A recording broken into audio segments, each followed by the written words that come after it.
الكوليسترول أصلًا شوية كتير بنتلخبط، يقول لك في الضار وفي المفيد. الكوليسترول ده شيء او مكون اساسي في جسمنا، بس عشان تبقى عارف يعني خلايانا، خلايا جسمك وجسمي، الغلاف بتاعها الكوليسترول ده مهم جدا فيه، لو مش موجود الخلايا دي تبوظ وما تعيش.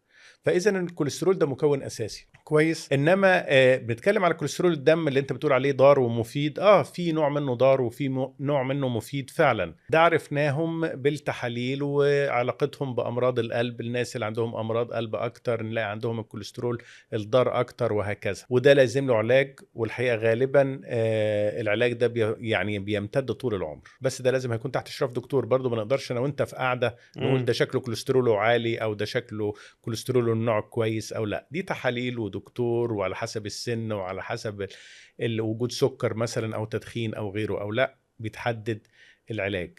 انما اللي احنا بنتكلم عليه النهارده او اللي يلفت نظرنا هو كلمه خالي من الكوليسترول اللي موجوده مثلا على الدهن النباتي. هو المضر مش الكوليسترول، المضر في الاكل هو الدهون المشبعه او الدهون المتحوله.